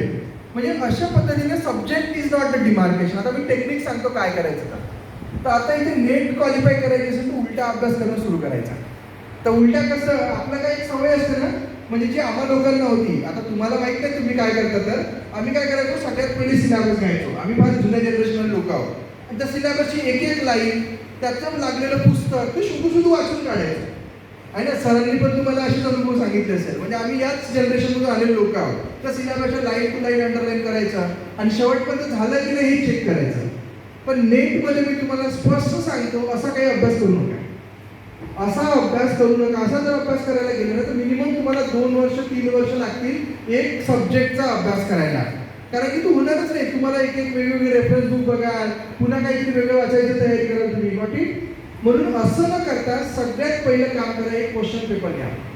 एक क्वेश्चन पेपर घ्या, रिसेंट झालेल्या नेटचा एक क्वेश्चन पेपर घ्या, नेट किंवा सेटचा. त्यात इमॅजिन करा की 100 क्वेश्चन्स आहे. ओके, 100 मधला एखादी सपोज एक क्वेश्चन नंबर 1, त्या क्वेश्चन नंबर 1 मध्ये एखादी गोष्ट दिलेली असेल की सपोज जस्ट एखादा मी तुम्हाला प्रश्न सांगतोय की मॅनेजमेंटचा प्रश्न घेतोय मी, कारण I am not from history, किंवा मग सर पण त्याला सपोर्टिव्ह क्वेश्चन सांगू शकते की शिवाजी महाराजांनी कोणता किल्ला जिंकला, असा एखादी प्रश्न आहे. जस्ट इमॅजिन करू आपण. त्यात ऑप्शन असेल की पन्हाळगड, सिंहगड, असे करू 3-4 ऑप्शन असेल. त्यातलं उत्तर किती राहणार? एकच राहील. एकच उत्तर राहणार. आता उरलेले 3 ऑप्शन तुमच्याकडे आता शिल्लक राहतात आणि ते 3 ऑप्शन कधीच असे बाहेर घ्यायचे नसतात. It must be from the syllabus. कधी पण चेक करा. आता काय झालं, तुम्ही पहिल्या प्रश्नाचं उत्तर तुम्ही शोधून काढलंय, आणि शोधून काढताना डायरेक्टली कीजवरनं शोधून नका काढू. म्हणजे तुम्हाला क्वेश्चन पेपर पण मिळतील आणि कीज पण मिळणार. कीज देतात. सेटच्या वेबसाईट मी तुम्हाला सांगून देतो आहे की सेट एक्झाम जरी एवढं टाकलं ना तुम्ही, तर सेटचे पेपर आणि कीज मिळतात. तर त्या कीज न बघता त्या प्रश्नाचं उत्तर आपल्या पुस्तकात शोधण्याचा प्रयत्न करा. एक तर पुस्तकात शोधण्याचा प्रयत्न करा, तो गुगलचा हेल्प घ्या तुम्ही. म्हणजे मी जेव्हा अभ्यास करायचो मी फक्त गुगल सर्च करायचो. मी सांगितलं मला कुठलं पुस्तक पण नॉलेज होतं. म्हणजे मी मॅनेजमेंटचा विद्यार्थी असल्यामुळे सगळं माहिती होतं मला की मॅनेजमेंट काय आहे. पण आता पेपर पास करायचं, त्याला अभ्यास कसा करायचा. तो पहिला प्रश्न, त्याचं उत्तर मिळेल तुम्हाला कुठेतरी. म्हणजे शिवाजीने जिंकलेला किल्ला. आता उरलेले 3 किल्ले ते कोणी जिंकले ते तिथेच तो पेपर तुमच्याकडे हार्ड कॉपी तिथे लिहून काढायचे. तिथे लिहून काढा किंवा तुमच्या कॉपीमध्ये लिहून काढा. ओके, म्हणजे आता तुम्हाला एका प्रश्नाचे किती प्रश्न बनले तुमच्याकडे? 4. म्हणजे तुमच्याकडे 100 प्रश्नाचे किती प्रश्न बनणार? 400. असे 10 पेपर घ्या. 10 पेपर घेतले किती क्वेश्चनची बँक बनेल? 4000. 4000 एकदम थोडी अभ्यास करून टाका. 4000 11वा पेपर काढा तुम्ही कुठला पण, तुम्ही पास होता 100%. म्हणजे तुम्ही सांगतो 4000 क्वेश्चनच्या बाहेर कुठलाच प्रश्न नसतात. म्हणजे सर पेपर सेटर आहे, मी पेपर सेटर आहे, आणि समजा सर पण इकडे पेपर सेटर असेल, सगळेजण पेपर सेटर करतात. पेपर सेटिंग करताना आम्ही काय प्रयत्न करतो की मॅक्झिमम जे काही राहील 90% विचार करतो की जुन्या प्रश्नांचा एक सहारा घ्यायचा. इव्हन तो पेपर सेटिंग करताना पण आम्हाला दिलं जातं. म्हणजे जसं सरांनी सांगितलं, sir is the setter with MPSC paper setting करताना ती जुनी प्रश्न पण देतात की पेपरचा पॅटर्न कसा असावा. तर आम्ही काय प्रयत्न करतो की त्यातूनच प्रश्न बनवायचा प्रयत्न करतो प्रत्येक जण. कारण की ही ह्युमन टेंडन्सी आहे. कुणालाच वाटत नाही की आपण बनवलेला प्रश्न चुकीचा असावा. वाटतं का असं कुणाला? तो चुकीचा असावा असं वाटत नाही. त्याला सिलेबसच घ्यायला कुठे घेणार तू? तर they are using the question bank. म्हणजे आता तुम्हाला काय करायचं आहे, 10 पेपर थरोली अभ्यास करायचे. आता तुम्हाला सांगितलं मी उलटा अभ्यास करायचा आहे. उलटा अभ्यास करता करता पुस्तक वाचणार तुम्ही, इंटरनेट वाचणार, म्हणजे तुमचा अभ्यास होणं सुरू होणार. फक्त आपण सिलेबसचं लाईन टू लाईन न घेता प्रश्न वाईज जातो आहे. सोपं आहे. 4000 प्रश्न आणि करून बघा तुम्ही. आता तुम्ही फक्त पहिले ट्राय करा की पहिला पेपर स्वतः सोल्व करायचा. पहिले स्वतः जेवढं येतं तेवढं तुम्हाला माहीत पडेल की 100 प्रश्नांपैकी 30 तुम्हाला येतं, 30%, 40% सगळ्यांनाच येतं. मग उरतं किती, 60%. आता ते 60चे शोधून काढायचे. म्हणजे त्याचे उत्तर काय आहे, त्याचे उत्तर काय आहे. म्हणजे तुमच्याकडे 100 आउट ऑफ 100 क्वेश्चन येऊन जातील आणि 100 ते 400. बरोबर. तर असे 4000 प्रश्न आणि तुमचा जो 11वा पेपर आहे तुम्ही पास व्हा. बस एवढंच करायचं आहे तुम्हाला पेपरचं. आणि सेम गोष्ट पेपर 1ची पण मी तुम्हाला सांगतो आता की पेपर 1साठी आपण कशा पद्धतीने अभ्यास करणार. तर the same technique you can use. करून बघणार. ओके. नेक्स्ट वन, ज्या ट्रिक्स आहे आपल्या, develop the tricks techniques to remember the sequence or chronology. तर मी तुम्हाला एक साधं टेक्निक सांगतोय. म्हणजे मी आहे ना, मी जेव्हा पब्लिक ॲडमिनिस्ट्रेशन शिकत होतो नागपूरला असताना, तर एक माझा मित्र होता, म्हणजे एक सहज मित्र होता ना सेंटरवरती. तो सायकलने यायचा सेंटरवरती. तर आम्हाला खूप सगळ्या थिअरीज असतात पब्लिक ॲडमिनिस्ट्रेशनमध्ये. थिंकर्स असतात आणि त्यांनी लिहिलेल्या थिअरीज असतात. जसं मी तुम्हाला काही नाव सांगताय की पोस्टकॉम किंवा PO-CCC किंवा POCC किंवा POSD, अशा ज्या काही थिअरीज आहेत त्याच्यावरती ऑब्जेक्टिव्ह क्वेश्चन असतात. आता ह्या आठवण कशा ठेवायच्या, त्याची फारच सुंदर टेक्निक होती. तो सायकलने यायचा, तर सायकलचे आपलं जे असतं ना कॅरियरला एका जणाचं नाव देऊन द्यायचं की हेनरी फ्युअल म्हणजे कॅरियर, आणि त्यांनी लिहिलेली थिअरी. म्हणजे ते एकदम त्याला पाठ होऊन जायचं. एकाचं नाव त्या दंड्याला द्यायचे, एकाचं सीटला, एकाचं हँडलला. तर मी पण यूज केली ती टेक्निक. म्हणजे नेक्स्ट टाइम मी पण शिकलो, I learn from it and use too. तर अशा गोष्टी पण तुम्ही प्रयत्न करू शकता. कारण की जेव्हा आपण ॲनॉलॉजी वापरतो तेव्हा आपल्याला खूप चांगलं लक्षात राहतं. म्हणजे आपल्याला माहिती आहे की तुम्ही सायकलच्या कॅरियरला कशाचं नाव दिलं आहे, तर तुम्ही असे करून बघा. तर दॅट इज अनदर टेक्निक. दुसरी गोष्ट आहे की म्हणजे नेहमी सगळ्यांना एक टेक्निक सांगतोय की छोट्या छोट्या गोष्टी, म्हणजे मोठ्या गोष्टींना छोटं करून कसं आठवायचं. जसं मी तुम्हाला एक सिम्पल सांगितलं पोस्टकॉम. तर पोस्टकॉम म्हणजे काय, planning, organising, staffing, directing, coordinating and the reporting. म्हणजे किती लवकर किती छोट्या याच्यात आठवलं. तर तसंच मी तुम्हाला एक साधी गोष्ट सांगतो. मी फार विसरगोळा होतो. म्हणजे घरातून निघताना मला एक बिन काही नाही, खरंच सांगतो मी तुम्हाला. म्हणजे माझ्या स्टुडंट्सला माहिती आहे काय आठवत नाही मला. तर विसरगोळा होतो. तर नेहमी काही घरी काहीतरी विसरायचं. कधी मोबाईल विसरणार, कधी पॉकेट विसरणार, कधी रुमाल विसरणार. तर मग काय झालं एकदा, म्हणजे एकदा असं एक आमच्याकडे एक फार मोठे मॅनेजर होते, इसारचे एकदम GM वगैरे, आणि फॉर्च्युनेटली ते माझे फ्रेंड होते. ते घरी आले आमच्याकडे. मी म्हटलं की लोकांपासून खूप शिकतो. मी जेव्हा MBA करायच्या अहमदाबादला, ते आमच्याकडे आले. माझ्या भावाचे मित्र होते. त्यांनी घरी आले, असं हात लावला आणि ते म्हणत होते पेरूचा मोपा. सर काय बोलले, मी शॉक हो गया, पेरूचा मोपा. तर मग त्यांना मी एकदम एक्साइटेड होतो की सर नेमकं काय म्हणता तुम्ही. ते मी टोल्ड मी, पे म्हणजे पेन ड्राईव्ह, रू म्हणजे रुमाल, चा म्हणजे चावी, मो म्हणजे मोबाईल, पा म्हणजे पॉकेट. त्या दिवसापासून मी पण काहीच नाही विसरलो. पण मी टेक्निक फक्त एवढ्या पुरतीच मर्यादित न ठेवता ज्या मोठ्या मोठ्या थिअरीज असायच्या ना त्याला मी यूज करणं सुरू केली. जसं आमच्याकडे ग्रुप वर्क नावाचा कन्सेप्ट असायचा मॅनेजमेंट मी प्रिपेअर करताना, ग्रुप थिअरी. तर ग्रुपमध्ये काय असायचं की म्हणजे तुम्हाला एक मी सांगतो शॉर्ट फॉर्म कसा बनवला होता, SNPA. आता SNPA म्हणजे झालं these are the stages of group work. पाठ होऊन गेलं माझ्या. नंतर मला माहिती झालं S म्हणजे storming, norming, performing and joining. Okay, झालं पाठ. म्हणजे हे वर्ड पण मला आठवत नाही, पण आता SNPA आठवतो ना. म्हणजे अशीच एक आमच्या मॅनेजमेंटमध्ये हॉथॉर्न एक्सपेरिमेंट होता. त्या एक्सपेरिमेंटच्या काही स्टेजेस होत्या. तर पाठ करून टाकलं IRMB. आता IRMB म्हणजे काय, तर पहिलं काहीतरी इंटरव्ह्यू होतं, रिले असेंब्ली असं काहीतरी होतं. ते मी बस मला बाकी त्यांचं काही घेणं नाही, मला एक्झाम पास करायची होती. To be frank let me tell you, ते पाठ करून टाकलं IRMB. आणि एक्झाममध्ये काय विचारायचं ना, सिक्वेन्स विचारायचे, which is the right sequence of the Hawthorne experiment. तर मला तर IRMB पाठ होतं ना, मला तर ग्रुप थिअरीज पाठ होती. मी तुम्हाला सांगितलं FSNPA, तर माझा सिक्वेन्स कधीच चुकणार नाही. अशा पद्धतीने आपण अभ्यास करायला पाहिजे. तर तुम्ही this techniques also you can follow. म्हणजे तुमच्याकडे जर हिस्ट्रीमध्ये काही क्रोनॉलॉजी असेल, काही प्रश्न असेल, काही थिंकर्स असेल. पुन्हा एक गोष्ट सांगतो मी तुम्हाला, बुक्स अँड ऑथर हे फार कॉमनली आस्क्ड क्वेश्चन असतात ना सर, सगळ्याच याच्यात असतात. सोशलॉजी, हिस्ट्री सगळ्यांमध्येच असतात बुक्स अँड ऑथर. तर तुम्हाला जेवढ्या पेपरमध्ये जे काही दिसतात ना, एक तुम्ही त्याची लिस्ट बनवून टाका. लिस्ट बनवून टाका. लिस्ट बनवताना काय करा की सपोज एखादी बुक आहे की एखादा ऑथर आहे, जसं मी तुम्हाला म्हटलं हेनरी फेयॉल, तर हेनरी फेयॉलची बुक्स कोणत्या आहेत, तर तुम्हाला एखादी प्रश्नाचं उत्तर दिसेल, त्याचं एकच बुक्स दिसेल, पण इंटरनेटवरून शोधून काढा की त्यांनी लिहिलेले आहे कुठले बुक्स आहेत. म्हणजे हेनरी फेयॉलचे सपोज 4-5 असतात, फार जास्ती नसतात त्या लोकांचे, तर ते 4-5 सगळे तुम्ही म्हणजे काय म्हणतात रट्टा मारून टाका त्याला, म्हणजे तुमचा येणारा प्रश्न त्यातलाच असतात ना सर, असंच असतात. चुकतो का मी कुठे? म्हणजे सरांचे पण अनुभव आहे, सगळ्यांचे असंच असतं, फक्त आपल्याला हे सगळ्या गोष्टी माहिती नाही आहे. तर तुम्ही त्याची क्रोनॉलॉजी तसं नोट्स बनवाय, बुक्स अँड ऑथरची नोट्स बनवा स्वतःची. त्यानंतर काही ऍक्ट असतात हिस्ट्रीमध्ये, सोशॉलॉजीमध्ये, तर ऍक्ट आणि त्याचं इयर विचारतात आहे ना. तर जसं आहे ना, मी समजा मला मॅनेजमेंटचे ऍक्टच पाठ नाही व्हायचे, तर मी त्याला लावलं स्वातंत्र्य चळवळीसोबत कनेक्ट केलं. तर पहिला ऍक्ट होता, म्हणजे मला अजूनही आठवतं की इंडस्ट्रियल डिस्प्यूट ऍक्ट. तर मग लक्षात आलं मला डिस्प्यूट केव्हा झाला, 1947ला. भारत पाकिस्तान वेगळा झाला, like that. IT act is 1947. म्हणजे जे काही असेल असं, I am not remembering exactly, तर असं काहीतरी मी पाठ केलं.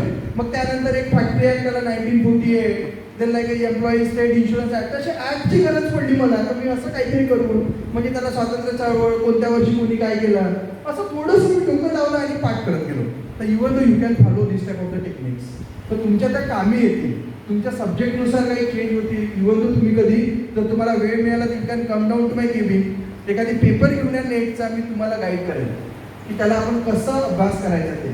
कामी येतील ना टेक्निक, तर या सुद्धा टेक्निक तुम्ही यूज करा. त्यानंतर जसं मी तुम्हाला हे सगळं सांगितलं आहे, and then solve objective questions. Maximum तुमचे ऑब्जेक्टिव्ह जर एक्झाम घ्यायचे तर ऑब्जेक्टिव्ह सॉल्व करायचे, थेरी वाचण्यात काही अर्थ नाही. आणि ॲटलिस्ट 70% सिलेबस चांगला प्रिपेअर करण्याचा प्रयत्न करायचा. हे सगळं करताना ह्याचा टेक्निक आम्ही येतील तुमच्या, पण सिलेबस पण तुम्ही 70%, कधी कधी 30% आपल्याला आवडतच नाही, पण ते 30% तुम्ही सोडू शकता. कारण की मी तुम्हाला सांगतोय 30% आपोआप कव्हर होऊन जातं. जर 70% खूप चांगलं असेल ना, आणि क्वालिफाईंग इज अबाउट 60-65%. 65%च्या वर क्वालिफाईंग नसतं कधीच. म्हणजे 70 मार्क्स तुमच्याकडे म्हणजे कट ऑफ असतो हा, तर to you try for that. Okay. त्यानंतर now let me come to this paper 1. काही प्रश्न आहे आतापर्यंत? किती वेळ आहे आपल्याकडे? ओके, 15 मिनिट्स आहे आपल्याकडे. ओके, तुम्ही थकले की मला सांगा, आहे ना, तर आपण वी कॅन स्टॉप. ते कळलं तुम्हाला कामाची टेक्निक वाटतंय, फॉलो करणार? आवाज निघायला पाहिजे, माझा तर निघतोय. चला करा मग. Now let me just go back to this action plan for paper 1. तर पेपर 1मध्ये जो पहिला चॅप्टर आहे तो आहे टीचिंग ॲप्टिट्यूड, आणि प्रत्येकाला 5 मार्क्सचं वेटेज आहे. म्हणजे 10 मार्क्सचं वेटेज, 50 प्रश्न 2-2 मार्काचा एक असतो, म्हणजे 10 मार्क्सचं वेटेज, बरोबर. पण असं समजा की 5 प्रश्न असतात. आता टीचिंग ॲप्टिट्यूड प्रिपेअर करताना तुम्हाला एकच गोष्ट डोक्यात ठेवा, तुम्ही काय करता हे डोक्यातनं काढून टाका. एक आयडियल टीचर म्हणून काय एक्सपेक्टेशन्स असतात ते तुम्ही विचार करायचा आहे. जर तुम्हाला जर समजा टीचिंगच्या 4-5 टेक्निक दिल्या की which is the best technique among these all, समजा एक म्हटलं की ब्लॅकबोर्ड आणि चॉक अँड बोर्ड, दुसरी असेल ब्रेनस्टॉर्मिंग, तिसरी असेल ग्रुप डिस्कशन, चौथी असेल seminar. So which one is best according to you? Group discussion. तर आपण आपल्याला वाटतं तू विचार करतो ना, पण जर आयडियली विचार केला, out of this 4 technique brainstorming is one of the best technique. म्हणजे बेस्ट टेक्निक ऑफ टीचिंग पण कोणी वापरतच नाही, त्याच्यामुळे आपल्याला माहितीच नसतं. आता या ब्रेनस्टॉर्मिंगमध्ये काय केलं जातं ना, मी तुम्हाला एक साधं एक्झाम्पल सांगतो आहे की जसं मी तुम्हाला विचारलं ना, एखादा प्रश्न मी फ्लोट करेन आहे ना, समजा एखादी मॅनेजमेंटमध्ये लिडरशिप, तर according to you who is the best leader, असं की तुम्हाला प्रश्न दिला, और what are the traits of the best leader, तर यू कॅन टेल की तो एक फार छान टीमवर्क असायला पाहिजे, त्यांनी फार छान एम्पथी असायला पाहिजे, सिंपथी असायला पाहिजे, असे तुम्ही खूप सगळ्या गोष्टी सांगाल. म्हणजे लाईक दॅट 10, 15, 20 आन्सर्स मिळतील. आणि फायनली काय केलं जातं, जेव्हा कन्क्लुडिंग करायचं आहे आन्सरसाठी, तर त्या 20 मधनं you can find out 1 or 2 things, or the 3 things, or the 5 things, म्हणजे तुम्हाला 15 कट करायच्या. तर this is also one of the best technique of the management. तर ते प्रत्येकाला वेगवेगळी राहू शकतात. अशा पद्धतीचे आपल्याला उत्तरासाठी आपल्याला टेक्निक पण माहिती पाहिजे. कदाचित तुम्ही काही लोकांनी पहिल्यांदा ऐकलं असेल, ब्रेनस्टॉर्मिंग हा वर्डच पहिल्यांदा ऐकला असेल. त्यानंतर दुसरी गोष्ट मी तुम्हाला पुन्हा सांगतोय, जर तुम्ही इंग्लिशमध्ये पेपर प्रिपेअर केला तर इंग्लिशमध्येच करायचा, त्याचा बाजूचं मराठी वर्जन, हिंदी वर्जन वाचवायचं नाही. जर हिंदीत प्रिपेअर केला तर हिंदीचाच पेपर वाचायचा, अदरवाईज काय होतं, तुमचा वेळ किल होईल. ही पण एक फार महत्वाची टेक्निक आहे पेपरमध्ये. आपण काय करतो, पहिले इंग्लिश वाचून बघतो, बाजूला पुन्हा मराठी वाचतो. असं करता करता 50 प्रश्न ठिकाणी आपले 25 होतात ना. सगळ्यांचाच अनुभव असतो. या चुकी करायच्या नाही. पहिलेच डिसाईड करून टाकायचं की मला कोणती लँग्वेज कम्फर्टेबल आहे. तसं मला हिंदी येतच नाही, मी हिंदी कधीच नाही वाचली. ठीक आहे, म्हणजे मराठी येतं आपल्याला, पण मराठीत पेपर नसतो. नेटचा पेपर आहे तर हिंदी किंवा इंग्लिश, तर तुम्हाला हिंदीतच प्रिपेअर करावं लागेल. तर पहिलेपासून हिंदीतच प्रिपेअर करायचं, मराठीत करायचं नाही. कारण की कधी कधी हिंदीचा आणि मराठीचा वर्ड हा कन्फ्युजिंग राहू असतो ना. तर ही एक गोष्ट पण लक्षात ठेवा. तर टीचिंग ॲप्टिट्यूडमध्ये आपण एक पॉझिटिव्ह विचार करायचा नाही, आयडियल टीचर म्हणून विचार करायचा, त्यांनी कसं असायला पाहिजे. ओके. त्यानंतर रिसर्च ॲप्टिट्यूड. आपण जेव्हा रिसर्चच्या विषयी चर्चा करू तेव्हा आपल्याला हे सगळ्या गोष्टी आपण शिकू शकतो. म्हणजे मला जर सरांनी एक क्लास दिला तर मी 10 क्लासमध्ये तुम्हाला पेपर 1 पक्का पाठ करून देईल, आहे ना. जर समजा मला वेळ मिळाला आणि सरांनी जर परमिट केलं, definitely we can plan for that also. म्हणजे 10 चॅप्टर शिकवायला काही लागणार नाही, आहे ना. करूया आपण. लेटेस्ट थिंग की किती लोक इंटरेस्टेड आहे त्यांच्यासाठी आपण करू. तर रिसर्चमध्ये आपल्याला माहिती पाहिजे. किंवा आता समजा आता मी एक फिजिसिस्ट आहे, मी दोन जसं म्हटलं PhD केलं आहे, तर फिजिक्समध्ये जर तुम्ही रिसर्च मेथोडॉलॉजी विचारली तर ती वेगळी असतं. आणि जर मी जर मॅनेजमेंटमध्ये म्हटलं तर इट्स अ डिफरंट. ते जर हिस्ट्रीमध्ये म्हणाल तर इट्स अ डिफरंट, आहे ना. म्हणजे तशा पद्धतीने तुम्हाला रिसर्च मेथोडॉलॉजी फॉलो करायची आहे. जसं तुम्ही कधी वर्ड ऐकाल की हायपोथेसिस टेस्टिंग, तर ही कधीच आमच्या फिजिक्समध्ये नसतं. Because we do experimental research. तर तिकडे आमच्याकडे काय हायपोथेसिस वगैरे नावाचा प्रकार नसतो. पण सगळ्या सोशल सायन्सेसमध्ये research begin with the hypothesis. Yes or no? होतं ना सुरू? मग आता ते कळलं पाहिजे आपल्याला की हायपोथेसिस म्हणजे का, हायपोथेसिस टेस्टिंग कशा करतात, टी टेस्ट कशी फॉलो होतो, अनोवा काय आहे, एफ टेस्ट काय आहे, काय स्क्वेअर काय आहे. बाकी तर या सगळ्या गोष्टींचा पण आपल्याला विचार करता आला पाहिजे. आपण बघूया त्या सगळ्या गोष्टी असतात रिसर्च ॲप्टिट्यूडमध्ये. Then reading comprehension. Reading comprehension म्हणजे पॅराग्राफमध्ये तुम्हाला आन्सर्स लिहायचे. तर यासाठी आपण चुका काय करतो ना, मी तुम्हाला काही टेक्निक सांगतो. एक स्टेटमेंट आहे reading between the lines. Reading between the lines याचा अर्थ असा होतो की वाचता वाचता त्याचा अर्थ कळला पाहिजे. मग 2 लाईनच्या मधाभितर काही वाचायचं नसतं. तुम्ही काही पण वाचता वाचता त्याचा अर्थ कळला पाहिजे. That is the meaning of reading between the lines. तर आता जेव्हा पॅराग्राफ तुम्हाला सॉल्व्ह करायचा आहे तर सगळ्यात पहिले तुम्ही काय कराल, I want answer from your side. काय कराल, पॅराग्राफ वाचाल की क्वेश्चन वाचाल? येस, जोर से बोलो, question. That's good, very smart students are here. आहे ना. तर खरीच गोष्ट आहे, आपण पहिले प्रश्नच वाचायचे. प्रश्न वाचून पूर्ण प्रश्न, 5 प्रश्न असेल तर 5ही प्रश्न आपल्या डोक्यात घ्यायचे. कारण की तिथे कधीच तुम्हाला डायरेक्ट आन्सर नसणार, कधीच डायरेक्ट आन्सर नसणार. तर त्या 5ही क्वेश्चनचं ॲसिमिलेशन व्हायला पाहिजे आणि then you will be able to write the answer for that. नंतर पॅरेग्राफ वाचायचा आणि मग त्याचे आन्सर्स लिहिणं सुरू करायचं. कधीच पहिले पॅरेग्राफ वाचू नका. आणि बाजूचा इंग्लिश आणि हिंदी किंवा इंग्लिश आणि मराठी असेल ते वाचायचं नाही.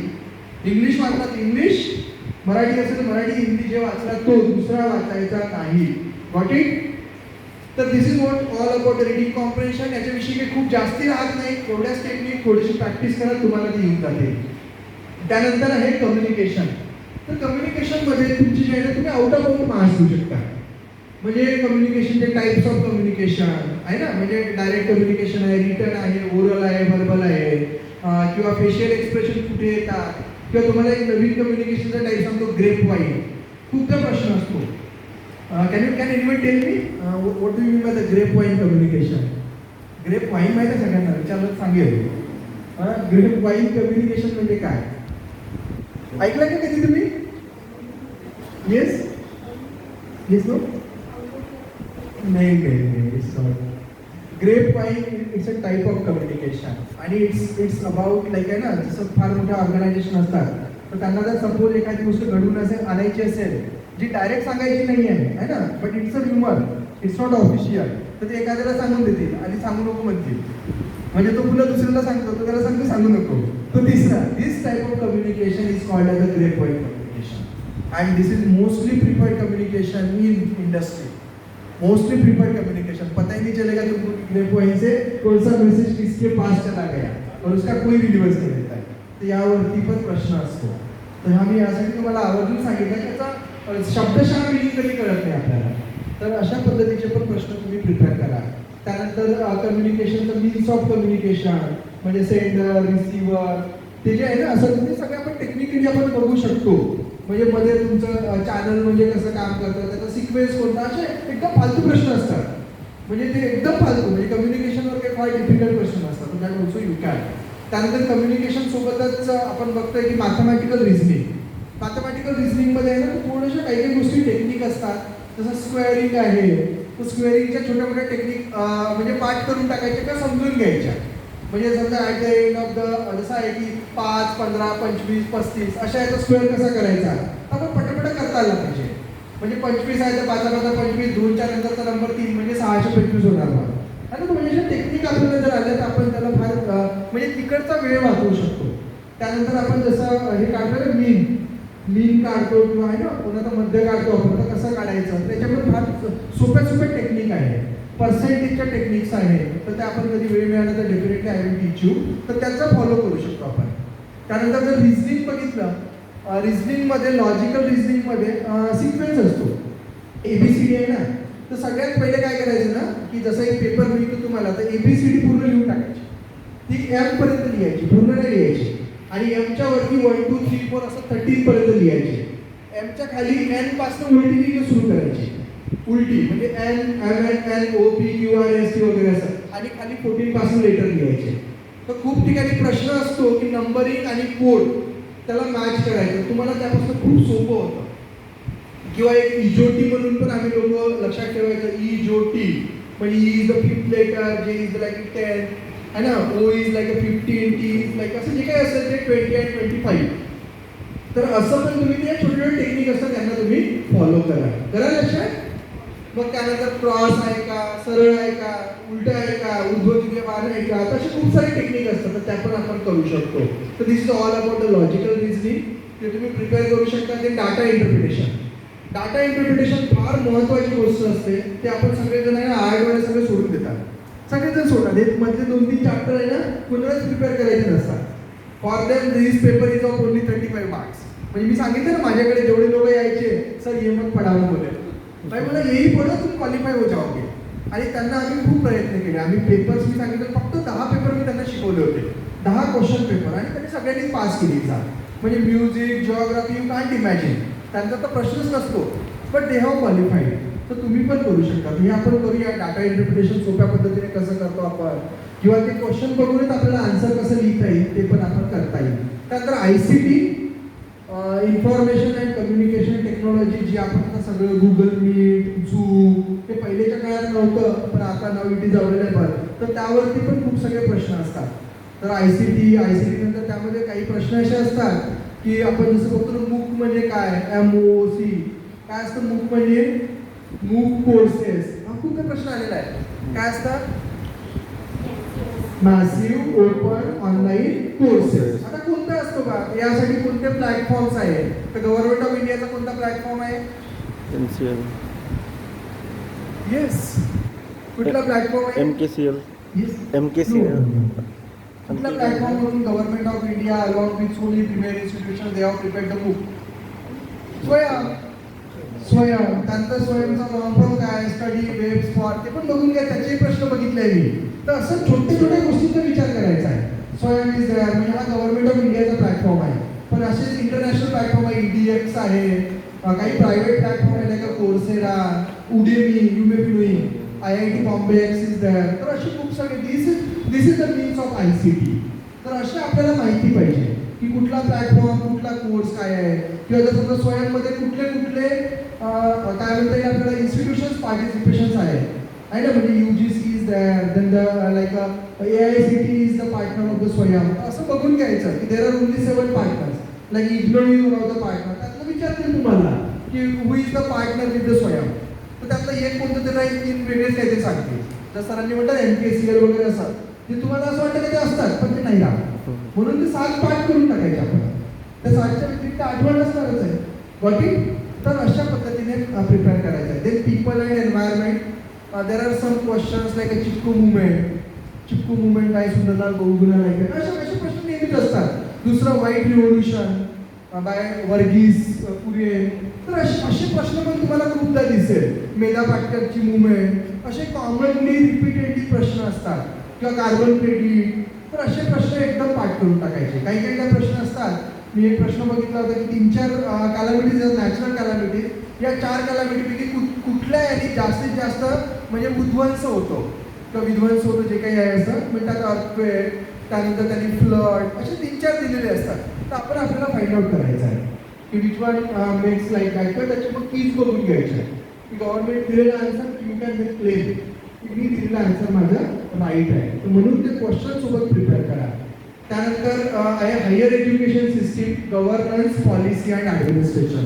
तर यात तुम्हाला कॉन्स्टिट्युशनल प्रोव्हिजन्स काय आहे, एज्युकेशनल इन्स्टिट्यूशनच्या कॉन्स्टिट्युशनल प्रोव्हिजन्स काय आहे, म्हणजे directive policies of state, directive policy of state काय म्हणतं, फंडामेंटल राईट्स कोणते आहेत, ते 2-3 विषयीच प्रश्न असतात.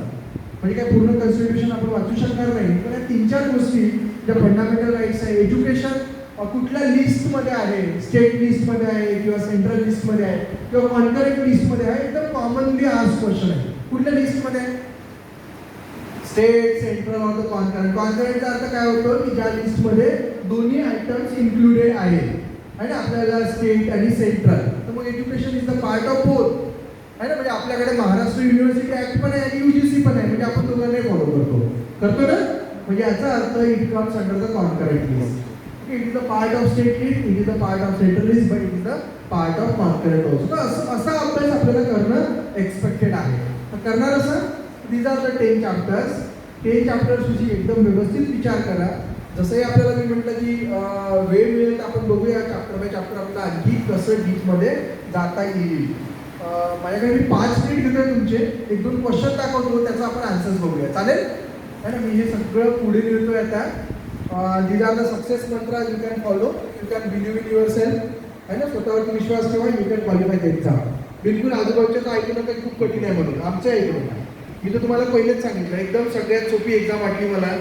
म्हणजे मी शेवटी लिहिणं सोडून दिलं, कारण की मला वाटायला लागलं की माझ्यामुळे एखादा लॉस होतो आहे ना, म्हणून मी सोडून दिलं. काय करू, 7-10, 8-10, 9-10 पास करून कधी कधी शेवटी सर्टिफिकेट पण डाउनलोड नाही केले. पण माझ्याऐवजी दुसरं कोणी पास होऊ शकतो ना, that is what I thought at the end. म्हणजे तेव्हा वाटलं की मी 7-10 चुकी केल्या म्हणजे मी क्वालिफाय करून, कारण त्याचा काहीच यूज नाही ना. तुम्ही जर पास झालं असेल तर he or she may get some career opportunity, because I am physicist, I am not the student of management or social work. तर this is what realization basically. So believe in your self, you can do it, you can qualify it, just you must have the confidence. तुम्ही करू शकता. Then again the sound planning and preparation मी तुम्हाला सांगितलं. Make a concrete plan की मला हे एवढ्या दिवसात असं प्रिपेअर करायचं आहे, and then definitely you can follow that. Then you must have commitment. करायचं म्हणजे करायचं, 6 महिन्यात करायचं आहे. असं नाही माझं MA झालं की वर्षभर प्रिपरेशन करेल. म्हणजे मी तुम्हाला सांगतोय, मी जेव्हा MSc करायचो तर आमच्या हॉस्टेलला एक ट्रेंड होती. MSc नंतर लोक 3-4 वर्ष घरच्यांना सांगायचे नेटची प्रिपरेशन करतोय, आणि तिकडे बस एकदम राहायला फुकट मिळायचं, फक्त जेवणापुरते पैसे ट्युशनमधनं मिळायचे आणि नागपूरला राहायला मिळतं म्हणून घरच्यांना फसवत राहायचं. तर मी ज्या दिवशी MSc झालो, माझ्या भावाने सांगितलं, बाबू सगळं पॅक कर आणि पॅक करून अहमदाबादला यायचं, बस तिकडे जाऊन काही कर बोले तू घरी राहून. पण माझ्यासमोर पहिले त्या हॉस्टेलला राहायचं नाही, त्याला होतं कमिटमेंट. सोडून दिलं हॉस्टेल. आहे ना सर, आम्हाला एकटं आमच्या एकदम अप्पर हॉस्टेल लोअर हॉस्टेलचं ट्रेंड आहे. नागपूरमध्ये राहण्यासाठी एकदम मस्त प्लेस आहे. तर असं करू नका. आणि त्यातनं बघितलं की लोक ते कधीच पास नाही झाले. म्हणजे जेवढे काही बघायचं ना, नंतर भेटायचं, सर हो गई क्या, अरे यार 1 मार्क्स गया था, अरे यार 2-4 मार्क्स गया था. मग जे सिनियर्स होताना जे आम्हाला सांगायचे ज्ञान आमच्या काळात, ते विचारायला यायचे, सर अरे निमेश तुम्ही कैसे पास किया बताने यार. यार इसमें काय पास करणे का. म्हणजे असं घडतं, असं घडू नये, मी तुम्हाला क्लिअर सांगतोय. म्हणून फोकस राहा. 6 महिने म्हणजे 6 महिने. मला पहिला अटेम्प्ट देऊन पाहायचा नाही. जो आपल्याकडे कॉमन ट्रेंड असतो, देऊन पाहतो मी पहिला अटेम्प्ट, देऊन पाहायचा नाही. देऊन पाहायसाठी आहे ना पेपर अवेलेबल. घरी 2 तास बसा, एक पेपर डाउनलोड करा, 2 तासात माहीत पडतो तुम्हाला तुम्ही पास करता की नाही म्हणून. बरोबर आहे ना. तो देऊन बघा ना. किंवा एक ग्रुप बनवा मस्त सगळ्या मित्रांचा आणि क्वेश्चन पेपरला प्रिंट करा आणि सगळेजण वाटून घ्या आणि आपल्या बेंचवर बसून लिहायचं आहे. त्याला अटेम्प्ट तुमचा. कशालाही वेस्ट घालवता तुम्ही. म्हणजे you can analyse where you are. करू शकता की नाही, की म्हणजे मला 60 मार्क भेटताय, 70 मार्क भेटताय किंवा 30 मार्क भेटताय, माहीत पडतं ना. तिथे काय देऊन पाहायचं आहे. तर ह्या सगळ्या ज्या चुकीच्या, म्हणून म्हटलं मी लर्न टू अनलर्न. अशा गोष्टी करायच्या नाही. आणि देऊन पाहणारे मी लाईफमध्ये कधीच पास नाही झाले, कधीच नाही. म्हणजे आमच्यासोबतचे MPSC UPSC करणारे देऊन पाहणारे, पण ज्यांना खरंच द्यायचं होतं. तर माझा एक मित्र एकतर जस्ट BSc झालेला at the age of 21 IAS होता, इज कमिशनर. दुसऱ्याने 7 वर्षानंतर IAS क्वालिफाय केले. म्हणजे अजून असेही बघितलं, त्यांनी कधीच देऊन नाही पाहिली. द्यायचं म्हणजे करायचं आहे. तर असेही लोक असतात, तर तुम्ही पण करू शकता असं. You must have determination, you must have dedication. करायचं आहे म्हणजे करायचं आहे. तर you can focus and you must have the time management. Time management फारच महत्त्वाचं आहे, की माझा दिवसभराचा वेळ मला कसा. मी तुम्हाला मगांपासून सांगितलं की तुमचे 5 मिनिट फक्त देतो आहे ना. Now we are at 1:30. तर आपण जस्ट मी तुम्हाला एक क्वेश्चन दाखवतोय. हा सिलेबस आहे युनिट 1चा, आणि ही सगळी PPT युनिट 1ची याच्या पुढची. तर मी स्किप करतोय. I want to go to the last part, teaching concept. मी तुम्हाला देऊन दिली मी सगळ्यांना. ओके, तो हे this is for the circulation. I don't know to keep with me. त्या सगळ्या गोष्टी आपल्याला इथं शिकू शकतो आपण, की लर्नर कसा पाहिजे, टीचर कसा पाहिजे, ॲडोलसंट लर्नर असेल तर त्याच्या काय कॅरेक्टरिस्टिक्स आहेत, त्या सगळ्या गोष्टी इथे लिहिलेल्या आहेत. तर दिस यू कॅन फॉलो. एवढं जरी केलं तुमचं तर तुमचे 5 क्वेश्चन होऊन जाते, एवढं एक PPT केली तरी. तर दीज आर द फॅक्टर्स आणि सगळ्या गोष्टी. Now I am just coming to this questions. आता आपण बघतोय इथे की दीज आर द या सगळे इथे बघतोय आपण पेडागॉगी ऑल लाईक काय. हा पण एक नेहमी क्वेश्चन होतो की पेडागॉगी कशाला म्हणायचं, अँड्रॉगॉगी कशाला म्हणायचं आणि हिटागॉगी कशाला म्हणायचं. So you can find out the answer for that. आणि फारच सुंदर आहे. पेडागॉगी म्हणजे it's a science of teaching, how to teach. आणि त्यानंतर जसं हे अँड्रॉगॉगी इज युजफुल फॉर जसं सेल्फ बेस्ड लर्नर असतात ना, स्वतः शिकायचं आहे. जसं मी तुम्हाला स्वयं सांगितलं, तर आता याच्यात 10 पोरं असतील, ते घरी जाऊन स्वतः शोधून टाकतील स्वयं म्हणजे काय. आपण स्वयंचं चॅप्टर आहे. स्वयंचं मी आपल्या कॉलेजला कोऑर्डिनेटर आहे. मी सुरुवातीला खूप इनिशिएट करून बघितलं, but really there was a very poor response. म्हणजे कुणालाच करायचं नव्हतं. तर फॉर्च्युनेटली वी हॅव जस्ट, म्हणजे आपल्याकडे आम्ही चार TB डाटा आहे. सर्व्हर घेतलं आपण, 5-6 लाख कॉलेजने खर्च केले, but there is no response from the student. So college is unfortunate for that. म्हणजे काय करणार, हेल्पलेस आहे. तर it is for you, you have to take benefit out of it. आहे ना. आज घरी जाऊन स्वतः एक स्वयं नावाची ॲप डाउनलोड करा.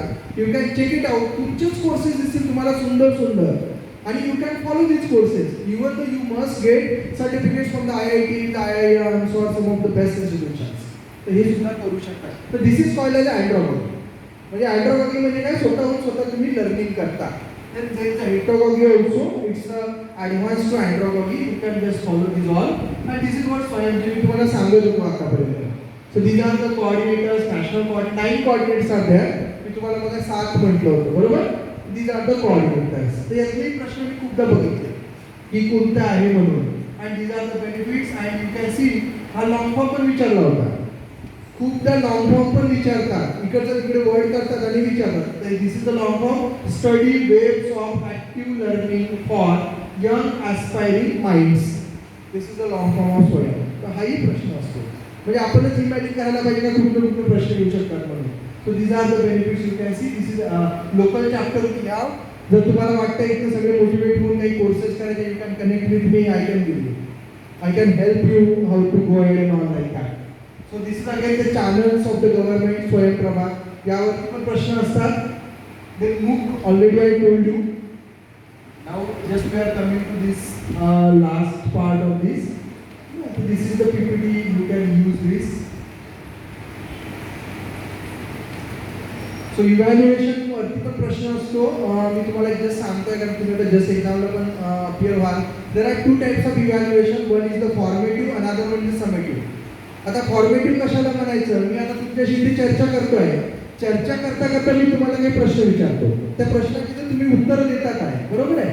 तर this type of the assessment we called as a formative evaluation for the formative assessment. पण जर आम्ही समजा ॲट द एंड आपण जी सेशनल एक्झामिनेशन घेतो किंवा युनिव्हर्सिटी एक्झाम घेतो, that comes under the summative assessment किंवा समेटिव्ह इव्हॅल्युएशन. तर या सगळ्या गोष्टी पण तुम्हाला लक्षात घ्यायच्या आहेत. आणि आता मग याचे टाईप्स करून घ्यायचे की फॉर्मेटिव्ह इव्हॅल्युएशन्समध्ये काय काय येऊ शकतं. सेमिनार येतं का, ग्रुप डिस्कशन येतं का, या सगळ्या गोष्टी आपल्याला असेच प्रश्न दिसतील. आणि मी तुम्हाला सांगितलं जे क्वेश्चन पेपर्स आहेत त्यातनं प्रश्न मॅक्झिमम उचलण्याचा प्रयत्न करा. जसं इकडे काही क्वेश्चन्स आहेत की CBCS. तर सगळ्यांना माहिती, तुम्हाला माहिती आहे का, तुम्हाला you are just moving with the CBCS system, you are following what is the meaning of CBCS. तुम्ही कधी हिस्ट्रीचे स्टुडंट्स आहात, एखादी पॉलिटिकल सायन्सचा सब्जेक्ट तुम्ही ऑफर मागितला का कॉलेजला? नाही ना. म्हणजे आमच्या फिजिक्समध्ये आम्हाला माहिती आहे CBCS इज देअर, तर आमच्याकडे खूप सारे ऑप्शनल पेपर्स आहे. मागता काही स्टुडंट्स येत नाही, आम्ही पण ऑप्ट करत नाही. तुम्ही पण नाही करत, आम्ही पण नाही करत. Is this really CBCS system? म्हणजे what is the meaning of CBCS? तर आपल्याला ते समजलं पाहिजे. What is the difference between CBS and CBCS? आपण CBCS फॉलो करतो का, असे पण प्रश्न असतात नेटमध्ये. तर that you can follow. Then this is the benefits of CBT, जी कम्प्युटर बेस्ड टेस्ट आहे. You can follow this. Then again the टीचर्सचा एक रोल. मी तुम्हाला सिंपल रूल सांगतोय. खूपदा प्रश्न असतो what is the ideal role of teacher, तर त्याचं उत्तर असायला पाहिजे टीचर मस्ट बी फॅसिलिटेटर. एकच उत्तर असं त्याचं, the facilitator is the ideal answer for the teacher. तुम्हाला बाकी कन्फ्युजिंग असेल, डिक्टेटर आहे, फ्रेंड्स आहे, लाईक दॅट, तर तुम्ही त्यातनं फॉलो करायचं आहे की हा एक आयडियल रोल काय राहणार, फॅसिलिटेटर.